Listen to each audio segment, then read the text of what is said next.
ಅಖಿಲ ಭಾರತ ವಕೀಲರ ಒಕ್ಕೂಟ ವಿಜಯನಗರ ಜಿಲ್ಲಾ ಸಮಿತಿ ವತಿಯಿಂದ ದಿನಾಂಕ 25/7/2026ರಂದು ದೆಹಲಿಯಲ್ಲಿ ನೀಟ್ ಅಕ್ರಮ ಖಂಡಿಸಿ ನಡೆಯುತ್ತಿರುವ ವಿದ್ಯಾರ್ಥಿಗಳ ಹೋರಾಟವನ್ನು ನಗರದ ಡಾಕ್ಟರ್ ಅಂಬೇಡ್ಕರ್ ಸರ್ಕಲ್ನಲ್ಲಿ ಸಂವಿಧಾನ ಪೀಠಿಕೆಯನ್ನು ಓದುವ ಮೂಲಕ ಬೆಂಬಲವನ್ನು ವಕೀಲರು ಸೂಚಿಸಿದರು.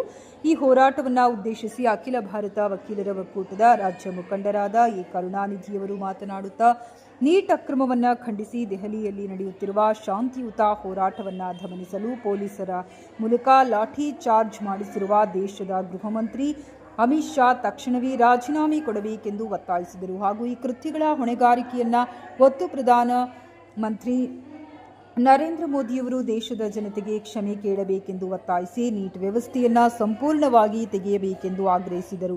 ಈ ಸಮಯದಲ್ಲಿ ವಕೀಲರಾದ Bisati Mahesh, Raghavendra, A Mariyappa, Kalyanayya, Manjunath H, doctor Aziya Rafiya ಮಾತನಾಡಿದರು. ಈ ಹೋರಾಟದಲ್ಲಿ ಮುನೀರ್ ಬಾಷಾ, ಲಕ್ಕಿ ಮರದ, ಮಲ್ಲಿಕಾರ್ಜುನ್, ಕಟಗಿ ಜಂಬಯ್ಯ, ಚಾಂದ್ ಬಾಷಾ, ಗೋಪಾಲ್ ಹಾಗೂ ಡಿವೈಎಫ್ಐನ ಜಿಲ್ಲಾಧ್ಯಕ್ಷರಾದ ವಿ ಸ್ವಾಮಿ, ಎಸ್ಎಫ್ಐನ ಜಿಲ್ಲಾ ಸಹ ಕಾರ್ಯದರ್ಶಿಯಾದ ಕೆ ಪವನ್ ಸಹ ವಿದ್ಯಾರ್ಥಿನಿಯಾದ ಚೈತನ್ಯ ಭಾಗವಹಿಸಿದರು.